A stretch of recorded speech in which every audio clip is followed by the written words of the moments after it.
Oke, kembali lagi Tribuner bersama saya Adinata Kusuma, masih di acara Bincangin OPD. Kali ini kita bersama dengan Pak Andi Amriapma, betul Pak? Betul Pak. Ya. Oke, beliau adalah Kepala Badan Kepegawaian Daerah Pelaksana tugas. Ya. Masih pelaksana tugas, oke. Ya. Saya ralat Tribuners, beliau adalah pelaksana tugas Badan Kepegawaian Daerah Provinsi Kalimantan Utara. Oke. Apa kabar Pak? Baik, hari ini? Baik, alhamdulillah. Baik, alhamdulillah Pak ya, sehat ya. Oke. Oke Pak Andi, saya panggil Pak Andi aja tuh gimana? Boleh, boleh. Boleh Pak Andi, oke. Pak Andi mungkin bisa disampaikan sedikit Pak Andi, BKD ini apa sih Pak Andi? Kepada Tribuners biar semua paham gitu Pak Andi. Iya, baik. Badan Kepegawaian Daerah Provinsi Kalimantan Utara itu adalah merupakan salah satu perangkat daerah yang yang ada di Provinsi Kalimantan Utara yang bertujuan untuk menjalankan atau mengelola manajemen ASN di Pemprov Kaltara. Tugas pokoknya adalah dimulai dari perencanaan kebutuhan ASN, kemudian pelaksanaan seleksi, pelaksanaan manajemen administrasi kepegawaian seperti mutasi, kenaikan pangkat, cuti, ya, dan penyesuaian ijazah sampai pada pensiun. Nah, di samping itu juga Badan Kepegawaian Daerah ini berfungsi untuk menjalankan sistem merit, ya, sesuai dengan fungsi daripada Undang-Undang 20 2023 yang baru. Oke, wewenangnya sampai apakah juga misalkan ada menangani pegawai-pegawai yang mungkin bermasalah begitu? Iya, kalau dari sisi kedisiplinan ya, disiplin itu juga menjadi kewenangan Badan Kepegawaian Daerah, tentunya mengacu kepada regulasi yang ada. Dan sampai hari ini regulasi yang terkait dengan penanganan kedisiplinan itu adalah PP 94 tentang disiplin pegawai, yang sebelumnya kita kenal dengan istilah PP 53 ya. PP 53. Dan memang di situ ada jenjang kewenangan dalam penegakan dalam penegakan disiplin. Jadi ada 3 level disiplin, ya, disiplin ringan, sedang dengan disiplin berat. Ya. Oke. Dan kalau di PP 94, kalau sebelumnya ya PP 53, kewenangan perangkat daerah untuk melakukan pembinaan disiplin itu hanya sampai pada batas ringan. Oke. Nah, ringan. Nah, yang berat, yang sedang dengan berat itu dilimpahkan ke BKD untuk penanganannya. Tetapi dengan perubahan regulasi PP 94 itu kewenangannya di OPD itu bertambah. Jadi kewenangan yang sedang itu diserahkan ke perangkat daerah. Yang beratnya lari ke BKD. Gitu. Kategori ringan, sedang, berat apa itu Pak? Jadi yang ringan ini teguran mungkin. Itu ada teguran lisan, tetapi tertulis. Ya, teguran lisan, teguran tertulis, dan pernyataan tidak puas. Nah, yang sedang ini karena regulasi terkait dengan pemotongan tukin itu masih belum final, maka dia kembali kepada PP 53 aturannya. Aturan PP 53 yang sedang ini. Ya. Kalau yang berat ini itu sampai pemberhentian. Ya, sampai pemberhentian. Ya. Mungkin selama Pak Andi menjabat ini, boleh tahu Pak diinfokan sejak kapan Pak ini? Kemarin dipercaya sebagai pelaksana tugas. Saya diberikan amanah oleh Pak Gubernur sebagai pelaksana tugas itu sejak tahun 2023. Nah. Ya, 2023. Mungkin sudah mengeluarkan berapa kali hukuman ini buat pegawai daerah ini? Ada beberapa penanganan kasus sebenarnya Pak. Artinya Kalau yang ringan sedang itu kan di OPD masing-masing. Di ya. OPD masing-masing, oke. Iya. Tetapi yang berat ini tahun kemarin itu ada keputusan untuk pemberhentian. Oh, ada Pak ya? Ya, pemberhentian ada sekitar 6 orang. 6 orang? 6 orang kita berhentikan. Berat kesalahannya sih? Iya, berat. Oke. Sebenarnya kalau di aturan PP 94 itu 10 hari berturut-turut tidak masuk kantor, itu sudah tanpa ada keterangan itu ya? Iya, itu sudah bisa jadi klausul untuk pemberhentian sebenarnya. Kalau 6 orang dihukum sanksi berat itu Pak ya? Yang sedang mungkin Pak? Yang sedang ada juga. Ya, jadi bervariasi ya. Masing-masing OPD punya kriteria-kriteria dalam penjatuhan hukuman disiplin sedang. Oke. Nah, Badan Kepegawaian Daerah, mungkin Tribuners juga pengen tahu yang disebut sebagai pegawai daerah ini siapa aja sih Pak gitu Pak? Nah, sebenarnya kalau di dalam ketentuan undang-undang kita mengenal ASN itu sebagai profesi ya. ASN profesi. Sebagai profesi, dan di dalam profesi ASN itu ada 2, yaitu PNS dan P3K. P3K. Jadi memang di dalam penataan kepegawaian pusat dengan daerah, memang pegawai-pegawai yang bertugas di provinsi dan kabupaten itu memang sering kita asumsikan sebagai pegawai daerah, instansi daerah istilahnya. Dan yang bekerja di kementerian dan lembaga dan instansi vertikal itu yang disebut dengan instansi pusat. Vertikal pusat. Oke. Saya juga dengar ini Pak Andi ini sebetulnya adalah spesialis bencana ini. Beliau infonya adalah baru dilantik Pak ya? Atau gimana? 12 Maret ya. 12 Maret lalu sebagai Kepala BPBD. Kepala BPBD Provinsi Kaltara. Ini menangani antara pegawai sama bencana ini tantangannya lebih mana Pak? Jadi memang kalau di BKD ini kan kita menghadapi manusia ya. Manusia. Jadi BKD ini kalau dikategorikan sebagai public servant ya, kita ini melayani pegawai sebenarnya. Pelayannya pegawai, jadi pelayannya pegawai malah Pak ya? Sebenarnya malah justru di bawahnya pegawai. Bukan mengatur pegawai Pak ya? Melayani pegawai. Malah melayani kalau public service-nya ya. Oke. Nah, jadi kan ada 3 fungsi ya, 3 fungsi ASN itu sebagai pelaksana kebijakan, pelayan publik, dan perekat dan pemersatu bangsa. Jadi memang dalam fungsi sebagai kepala pelaksana BPBD, jadi ceritanya begini Mas. Dulu waktu Pemprov Kaltara ini terbentuk, jadi saya ini sebenarnya pegawai pengangkatan dari Kabupaten Bulungan, CPNS-nya. Oke, dari Bulungan. Nah, kebetulan waktu itu ditugaskan di Kecamatan Sesayap, yang dulu masih merupakan wilayah Kabupaten Bulungan waktu itu. Ya, jadi seiring dengan waktu terjadi pemekaran kabupaten, itu bagian daripada proses pembentukan Kaltara. 2007 akhir dan 2008 itu kemudian ditarik masuk menjadi pegawai Kabupaten Tanah Tidung. Oh, Tanah Tidung. Sampai 2013. 2012 lahir Undang-Undang Kaltara.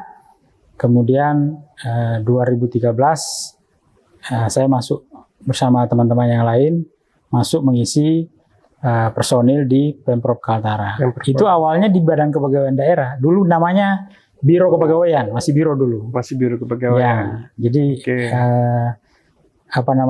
instrumennya dulu itu Biro Kepegawaian dan Diklat, kemudian beralih menjadi Badan Kepegawaian dan Badan Pengembangan Sumber Daya Manusia. Jadi lahir ada 2 organisasi itu. Jadi memang dari 2013 dulunya menjadi staf di Badan Kepegawaian Daerah. Mengurusi pegawai. Pegawai memang dari awal.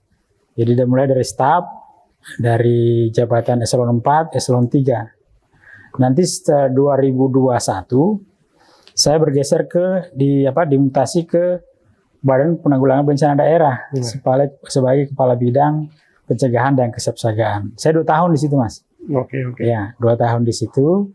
Habis itu kemudian ditarik lagi masuk ke BKD sebagai sekretaris.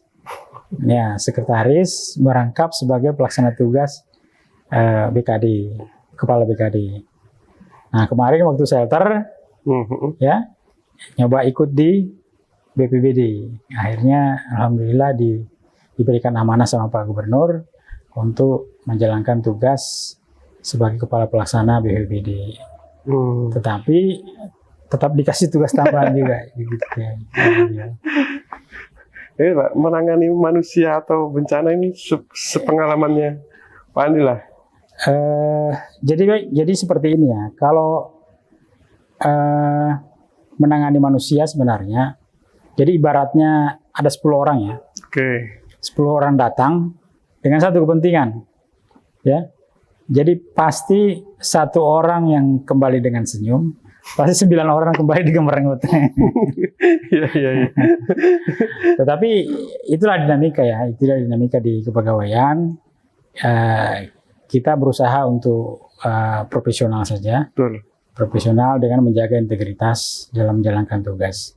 Nah, kalau di dalam penanganan bencana, ini kan ada bencana yang bisa dideteksi secara dini, ada yang tidak bisa kita deteksi secara dini. Jadi memang penanganannya memang secara manajemen sebenarnya memang perlu ada yang namanya mitigasi pasti perlu bencana. Mitigasi terhadap bencana, termasuk juga dengan kegiatan-kegiatan manajemen kepegawaian, kita juga perlu ada mitigasi khusus untuk mencegah hal-hal yang tidak kita inginkan. Mungkin selama pengurus pegawai tadi Pak, salah satu pengalamannya mungkin yang unik gitu Pak, yang kira-kira berkesan banget gitu. Nah, yang paling menegangkan sebenarnya, Mas. Malah menegangkan ini ya. Yang paling menegangkan itu ya menangani kasus disiplin sebenarnya. Kasus disiplin sampai pemberhentian. Betul. Nah, itu. Dan yang berikutnya adalah menangani kasus perceraian. Nah, sampai kasus perceraian kita urusi juga, Mas. Nah. Pegawai, iya. Dua-duanya pegawai atau gimana? Mungkin pengalamannya apa? Ya, bisa dua pegawai atau salah satunya pegawai. Oh, begitu ya. Nah, kalau pegawai yang mengajukan gugatan perceraian, maka dia harus masuk ke pembinaan di kepegawaian. Sebelum izin perceraian itu dikeluarkan oleh gubernur yang jadi syarat proses pengadilan agama gitu, atau pengadilan. Pernah berhasil menyelamatkan dong? Artinya ada yang sudah mau ngajukan tahu-tahu dengan penyekatan Pak Andi jadi gitu? Dinamikanya memang seperti itu, Mas. Ada 2 kemungkinan yang akan terjadi. Ya. Jadi ada yang bisa kita selamatkan keluarganya, ada memang juga yang memang sudah tidak bisa karena kedua belah pihak memang sudah artinya yang kedua-duanya sudah tanda tangan di atas materai lah. Materai sudah ya. Sudah bisa ditolong lagi sudah itu Pak ya. Iya. Dan itu panjang Mas ceritanya. Kalau urusan perceraian itu kan mediasi dulu di OPD-nya, mediasi keluarga. Kemudian itu terakhir di BKD. Pak Andi sendiri yang turun langsung? Biasanya ada tim. Ada tim yang turun. Kalau dulu yang waktu masih kepala bidang pembinaan dulu, itu saya turun langsung sebagai ketua timnya. Dan biasanya kalau sekarang ini, kalau sudah ditangani oleh tim, itu harus sepengetahuan. Iya, biasanya dua belah pihak saya panggil dulu. Disuruh ngapain tuh Pak? Biasanya kalau sampai panggil? Saya suruh damai dulu. Biasanya saya kasih waktu, saya bilang kalau memang ini kan yang susah ini, kadang-kadang ada yang memang sudah tidak bisa komunikasi, itu kita panggil dua-dua. Canggung nggak menghadapi dua pegawai atau yang mau pisah begitu Pak, sampean itu memposisikan diri sebagai orang tua kah, itu gimana? Iya, mungkin yang pertama mungkin kita harus netral dulu Mas ya. Posisi netral. Artinya kita tidak memihak si laki-laki atau si perempuan. Kita berada di posisi tengah, berusaha untuk mendamaikan keduanya. Nah, memang dinamikanya berjalan. Nah, biasanya itu ada kita kasih waktu 1 bulan untuk kemudian melakukan komunikasi kembali, komunikasi ulang dan sebagainya. Ada juga yang kita komunikasikan dengan orang tua masing-masing. Jadi pendekatan keluarga yang kita pakai untuk sedapat mungkin kalau bisa rujuk kembali. Oke, mantap. Begitu Tribuners, jadi Pak Andi ini ya macam jadi konselor juga Pak ya. Oke Pak, kita naik lagi sekarang. Kemarin kan baru pelantikan Pak ya, PNS ya. Penyerahan SK. Penyerahan SK itu namanya Pak ya. SK. Kabarnya ada 1 yang mundur Pak ya kemarin. Iya betul. Itu gimana ceritanya itu Pak? Kok bisa mundur itu? Jadi yang bersangkutan itu sebenarnya secara administrasi dia tidak bisa penuhi, ada dokumen yang tidak bisa penuhi. Kemarin 55 yang lulus. Itu menyisihkan berapa orang itu Pak kemarin itu padahal? Oh, itu kemarin lumayan juga banyak. Lumayan kan? Sayang sekali Pak itu ya. Iya, jadi ya seperti yang disampaikan kemarin itu sebenarnya itu bisa menutup peluang yang lain betul, untuk karya. Dan sebenarnya yang mengundurkan diri ini orang Kaltara. Lokal? Iya. Wow, sayang. Orang Kaltara. Cuma sayang betul. Anak Kaltara. Mungkin penempat posisi apa mungkin Pak? Dia di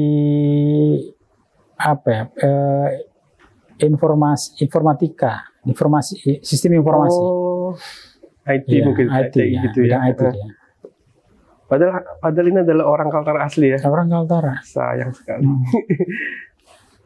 Imbasnya apa itu Pak ketika sudah tinggal terima SK terus mundur, itu imbasnya bagi yang bersangkutan? Ya kalau dari sisi regulasi yang bersangkutan itu di NIK-nya diblokir selama 2 tahun. Dia tidak bisa 2 tahun. Dia tidak bisa mengikuti seleksi.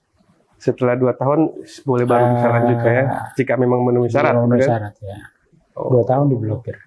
2 tahun. Akunnya. Dia kan pakai NIK-nya kayaknya yang identifikasi. Kemarin juga Gubernur emang sempat menyayangkan itu Pak ya? Iya, Pak Gubernur juga pada saat penerimaan itu menyayangkan hal itu. Terus ada pesan khusus dari Gubernur gitu Pak ketika mengetahui ada yang mundur gitu sampai? Ya sebenarnya beliau menyayangkan itu dan ya memang sudah tidak bisa sebenarnya kan ada ruang sebenarnya dari BKN itu optimalisasi. Jadi saya tidak tahu ini nanti BKN apakah memungkinkan cross antara formasi itu, jadi orang yang karena dia ini kan tunggal dia masalahnya, tidak ada di bawahnya.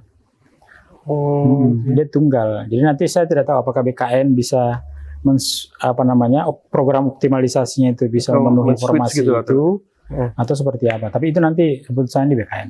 Oh, jadi BKN Pak ya? Ya. Artinya jabatan atau posisi yang lowong ini tetap diperhatikan harus terisi gitu Pak ya? Harusnya itu kalau keinginannya BKN itu semuanya harus terisi. Cuma memang kalau di Kaltara ini kan ada 7 formasi dokter spesialis juga tidak terisi. Tidak terisi ini belum memang terisi, belum diminati atau gimana? Tidak ada yang mendaftar Mas. Dokter spesialis. Dokter spesialis. Padahal sudah kita buka ruang itu. Apa aja itu Pak spesialis yang dibutuhkan? Jadi rinciannya mungkin saya enggak terlalu ini ya. Jadi tapi spesialis sendiri spesialisnya. Ya? Penempatan di sini penempatan di Rumah Sakit Tarakan. Di Tarakan betul Pak ya? Cuma memang inilah dinamikanya formasi dokter spesialis. Memang rata-rata kalau dia memang sepertinya memang harus ada strategi lain ya untuk pemenuhan kebutuhan dokter spesialis. Misalnya kita sekolahkan yang dokter umum disekolahkan ya, lagi. Sekolahkan yang memang betul-betul anak daerah yang memang mau mengabdi untuk Provinsi Kalimantan Utara. Supaya pemikirannya enggak keluar lagi, pindah lagi. Nah, memang dinamikanya seperti itu. Oh. Jadi kita juga masih butuh ada posisi 7 dokter spesialis saat ini Pak ya yang Iya, yang kemarin kita buka itu kosong, Mas. kosong. Itu sepi peminatnya atau gimana menurut pandangan Pak Andi sendiri itu Pak? Karena apa mungkin ini Pak? Jadi memang dinamikanya dokter spesialis ini memang mungkin dari sisi kesejahteraan ya. Mungkin dari sisi itu. Dokter-dokter yang mungkin lebih memilih di luar aja begitu ya. Di kota. Oh, ini kan kalau ibaratnya masuk ke sebagai pegawai daerah setengah pengabdian lah Pak ya. Pengabdian gitu dari situ. Oke. Terus posisi-posisi lain yang kira-kira urgent itu sudah terisi semua Pak di Kaltara ini Pak? Dari anjapnya ya, analisis anjap dan beban kerja, sebenarnya Pemprov Kaltara ini kebutuhannya itu sampai 9.000 sebenarnya, 9.000 pegawai. Posisi saat ini? Posisi saat ini masih 4.800. Setengahnya masih? Iya, 4.800-an. Itu sudah sama P3K-nya Pak ya? P3K nanti masuk 1.201. Oh, yang langsung 2 angkatan itu? Yang tahap pertama. Itu 1.201. Dan kalau itu masuk berarti ada sekitar 6.000-an ya. 6.000-an ya. Jadi masih ada sekitar 2.000 lebih kalau dari sisi anjapnya. Karena yang menyusun anjap ini kan bukan di BKD, di biro organisasi yang menyusun. Ngomong P3K nih Pak, ini prosesnya sekarang sampai mana nih Pak? Kalau yang tahap 1, ini sementara pengusulan NIP-nya, dan kita targetkan di bulan Juli itu sudah terima. Kalau dari target nasional kan di bulan Oktober ya. Jadi kita upayakan di Kaltara ini ada percepatan untuk itu. Jadi kabar baik ini Pak ya buat para kemarin ya. Kalau tahap 2-nya mungkin Pak gimana? Tahap 2 ini kan baru selesai nih. Baru selesai kemarin tanggal 1 ya. Dan itu sementara dalam seleksi mungkin gitu masih. Iya, masih proses pengajuan NIP-nya. Oke, itu dipercepat kemarin itu menyesuaikan apa Pak? Ketika kita yakin bahwa di bulan Juli sudah istilahnya dilantik atau diangkat ya? Dilantik ya? Kalau P3K dilantik. Dilantik gitu ya.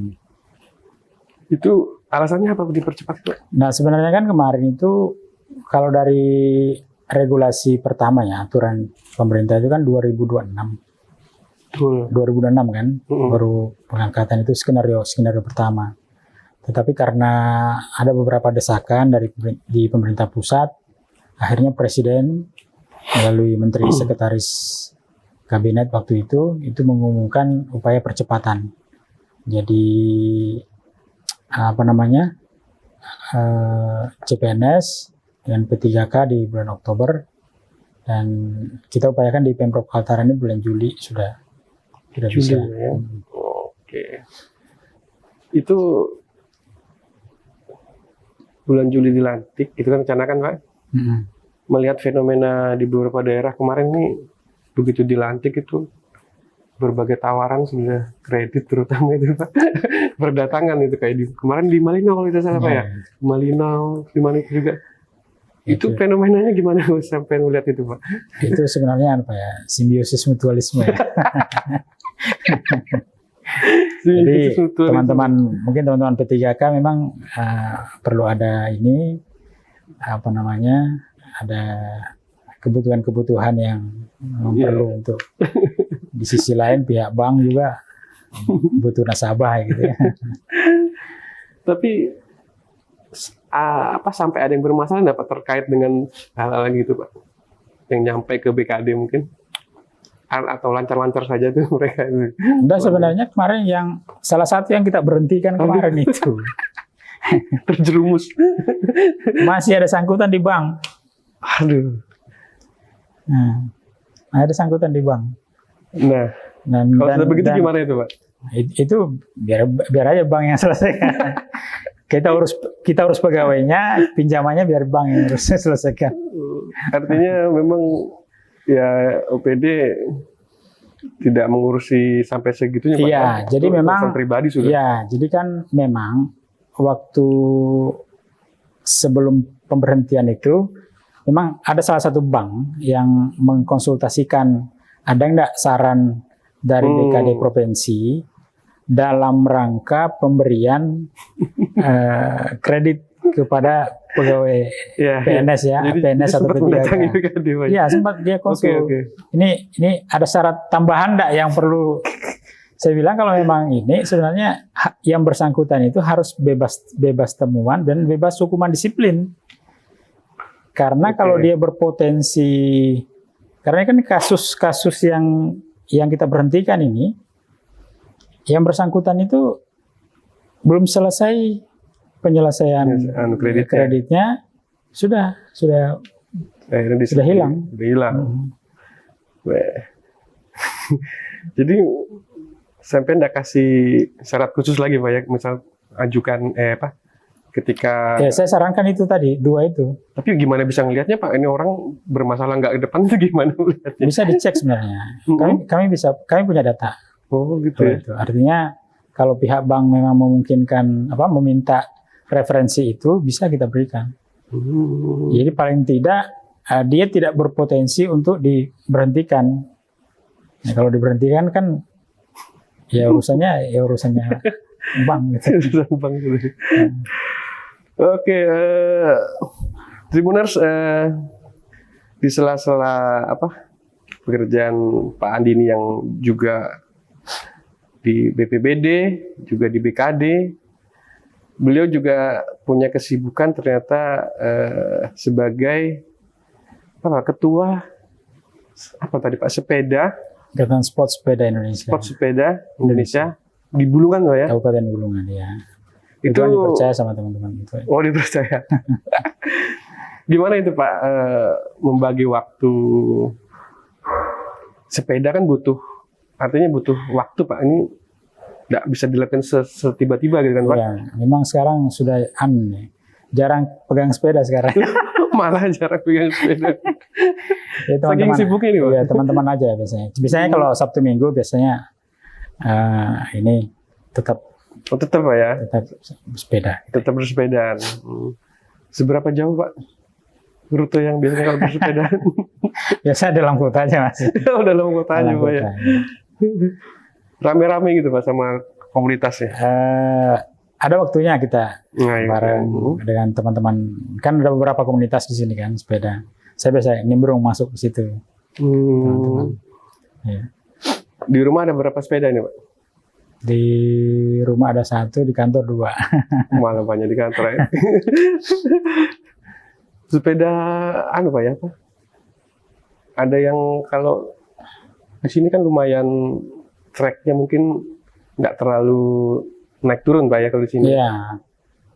Jadi memang kan teman-teman ini kan ada dua jenis ya. Nah ya. Road bike sama itu. MTB.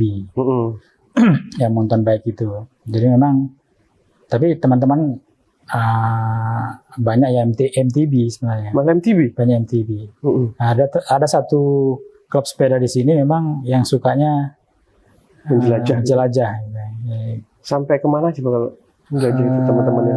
Teman-teman kadang-kadang sampai ke Pimping, naik sepeda, sampai ke Berau, sampai ke Tanah Kuning. Wow. Ya. Cuma saya nggak bisa sampai ke sana. Di kota saja. Selain sepeda Pak, ini apa ini? Kesibukan sampean? Ya paling kalau di organisasi. Ya, di organisasi ya kebetulan ya kita dipercaya untuk mengurus warga. Nah, Jadi Berarti kepala ketua RT? bukan. Apanya? Di paguyuban, salah satu paguyuban. Paguyuban. Ya, Oke, satu paguyuban. Salah satu paguyuban. Jadi jalan semua Pak ya ini ya selama ini. Ya, alhamdulillah semuanya bisa berjalan, dan itu semua dukungan dari teman-teman semua. Oke. Nah, mungkin di tengah apa Pak, kemarin kan Presiden Prabowo semangat efisiensi begitu kuat gitu Pak. Nah, bagaimana sendiri BKD Pak di tengah apa inovasi-inovasinya di tengah semangat efisiensi ini Pak? Nah, sebenarnya kalau di amanat Undang-Undang 20 2023 di situ sebenarnya ada harus kuat untuk bagaimana digitalisasi manajemen ASN. Ke digitalisasi. Jadi seluruh pelayanan-pelayanan kepegawaian, bahkan sekarang ini di BKN itu sudah menggabungkan beberapa aplikasi jadi satu supaya untuk memudahkan para ASN dalam memberikan pelayanan kepegawaiannya. Digitalisasi yang dimaksud ini seperti apa Pak? Secara rinci mungkin gitu Pak? Yang mungkin di Kaltara sudah sampai sini untuk menuju digitalisasi yang diharapkan BKN ini sudah seberapa jauh gitu? Kalau dari sisi Pemprov Kaltara ya, sebenarnya dari tahun 2015 itu kita sudah membangun sistem informasi kepegawaian secara online. Ya, namanya apa? Biasanya kan namanya lucu-lucu biasanya namanya. Simple, kemudian sistem informasi absensi online. Absensi online. Itu mulai dari manual sampai kepada penggunaan mesin absen. Dan hari ini kita sudah menggunakan gadget, ya. HP, lewat gadget. Lewat HP, aplikasi mungkin. Absensi ya. Jadi cukup gimana itu? Cukup kita membuka aplikasi. Berdasarkan radius yang ditetapkan, semua pegawai sudah bisa menggunakan ini. Karena selama ini kan kita menggunakan mesin absensi ya. Harus pakai fingerprint gitu. Ini dan perawatannya yang agak berat. Karena kita harus menjangkau seluruh unit kerja terkecil yang ada di Pemprov Kaltara sampai ke sekolah-sekolah. Nah, bayangkan saja penyebarannya sudah sampai di Malino, sampai di Kerayan, ya, sampai Sebatik.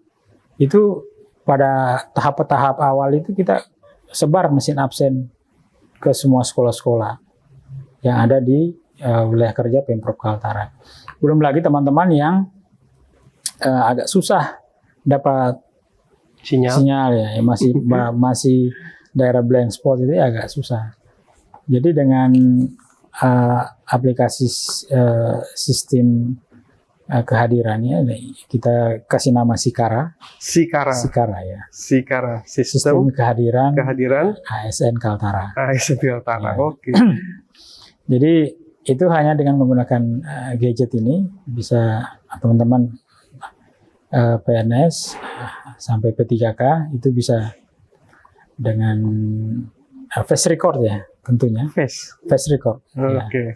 Jadi dia harus pakai kamera, face record, baru bisa, dan dengan radius yang sudah ditentukan. Jadi biaya untuk permajaan mesin absen itu kita sudah efisiensikan, biaya pemeliharaannya sudah kita efisiensikan. Sebenarnya sekarang tinggal gadget masing-masing pegawai sudah berjalan dengan. Jadi cukup foto gitu ya, absen di radiusnya tertentu. Ya. Gimana Pak untuk mengontrol misalnya ada yang nakal gitu, foto terus keluar lagi. Jadi memang tantangannya juga banyak. Nah itu. Ya, tantangannya juga banyak. Jadi ada beberapa kasus memang yang sementara ini juga kita sudah tangani. Wow. Jadi foto di foto, ya kan. Kemudian pada saat awal-awal pembangunan sistem itu masih bisa masih bisa di fake ya, di fake GPS-nya. Masih pakai bisa. fake GPS. Iya, pakai fake GPS. Dan itu ketahuan karena ya. iya, karena kita monitor semua teman-teman, memang ada yang menangani khusus untuk ada sebuah monitor besar iya. supaya melihat. Jadi ada teman-teman yang memang khusus kita tugaskan untuk melakukan monitoring dan evaluasi terhadap jalannya sistem ini. Sehingga memang ada beberapa memang yang harus kita lakukan pembinaan lanjutan. Ada juga yang bandel-bandel gitu ya. Pakai fake GPS itu. Iya, dia pakai fake GPS. Tapi sekarang sudah mulai berkurang begitu Pak? Seperti itu. Karena itu kan kemarin awal-awal karena dia kan masih trial deh. Dan sekarang ini sistemnya sudah masuk ke sistem yang 2.0. Sudah 3 kali peningkatan security-nya. Oke. Jadi semakin ketat. Oke, mungkin sebagai penutup ini Pak, di saat ini tadi di tengah juga semangat efisiensi, mungkin ada nggak program-program prioritas dari BKAD sendiri yang sekiranya juga istilahnya meningkatkan ya kemampuan pegawai gitu Pak, terutama dalam melayani publik ini Pak. Kita kan tahu PSS harus melayani publik lah. Apa prioritas-prioritas dari BKAD gitu Pak? Jadi memang kalau di tuntutan dari Undang-Undang 2023 ini memang arahnya ke pelaksanaan sistem merit ya, dengan berbasis manajemen talenta. Nah di situ memang kita mengharapkan jenjang karir pegawai negeri sipil ini itu bisa berdasarkan atas dasar profesionalisme dan kompetensi. Ya itu tuntutannya. Tuntutan dari Undang-Undang 20. Nah saat ini sementara kita bangun itu dan Pak Gubernur juga sudah berkomitmen untuk melaksanakan itu di Pemprov Kaltara. Mudah-mudahan dalam waktu dekat ini sudah kita bisa jalan. Karena tahun lalu indeks sistem merit Provinsi Kalimantan Utara itu sudah dalam kriteria baik. Jadi ini perlu kita tingkatkan ke depan. Dan untuk peningkatan kompetensi ASN itu memang ketentuannya sekarang ini itu 20 JP ya per tahun itu wajib sekarang. PNS itu bagian daripada penilaian kinerja dari itu yang dalam bentuk apa itu? Sesuai dengan bidangnya atau gimana? Iya, sesuai dengan bidangnya. Masing-masing jabatan kan punya standar kompetensi jabatan. Iya, betul. Nah, jadi seluruh teman-teman yang punya jabatan tertentu itu diharapkan untuk melakukan peningkatan kompetensi. Ini juga sebenarnya dalam rangka memonitor indeks profesionalitas ASN. Indeks profesionalitas ASN itu kan ada 4 kriteria di situ yang dinilai ya. Kualifikasi, tingkat pendidikan, kemudian kompetensi. Kompetensi tadi itu bagaimana mengimprove ya, kemampuan ASN, baik dari sisi regulasi, teknis, ya, kemampuan manajerial dan seterusnya. Kemudian yang kedua adalah kinerja, bagaimana evaluasi kinerjanya. Yang keempat adalah disiplin, ya, bagaimana disiplin itu bisa dijaga dan ditingkatkan. Oke, mungkin terakhir pesan dari seorang Pak Andi untuk seluruh pegawai daerah di Provinsi Kaltara ini Pak dalam meningkatkan pelayanan publik. Monggo Pak disampaikan. Baik, kepada teman-teman aparatur sipil negara, khususnya di Provinsi Kalimantan Utara, perlu dipahami bahwa fungsi ASN itu kan ada 3 ya. Yang pertama adalah pelaksana kebijakan. Jadi ASN ini berkewajiban untuk melaksanakan segala kebijakan yang sudah ditetapkan oleh PPK, kepala daerah, dalam hal ini gubernur di tingkat provinsi, dan ketentuan-ketentuan perundang-undangan yang berlaku dalam hal pelayanan publik. Yang kedua adalah ASN ini sebagai pelayan publik. Jadi dalam rangka pelayanan publik kita dituntut untuk bekerja secara profesional dan netral. Jadi kita tidak boleh membeda-bedakan antara si A dan si B dalam memberikan pelayanan publik. Dan yang ketiga adalah sebagai ASN kita sebagai perekat dan pemersatu bangsa. Pemersatu bangsa dalam bingkai Negara Kesatuan Republik Indonesia. Kita di Provinsi Kalimantan Utara ini cukup beragam, ya, mulai dari agama, suku dan bangsa itu ada semua di Pemprov Kaltara. Ibaratnya Kaltara ini adalah miniatur Indonesia. Nah, sehingga sebagai aparatur sipil negara kita harus tetap menjaga ini sebagai perekat dan pemersatu bangsa. Mungkin itu beberapa catatan penting yang dapat saya sampaikan pada kesempatan ini. Semoga aparatur sipil negara di Pemprov Kaltara ini bisa bekerja secara profesional dan berintegritas dalam memberikan pelayanan kepada publik. Oke, Tribuners, demikian bincangin OPD bersama Pak Andi ya, pelaksana tugas Badan Kepegawaian Daerah Provinsi Kaltara. Jumpa lagi dengan bincang selanjutnya. Salam Tribuners. Kaltara di hati.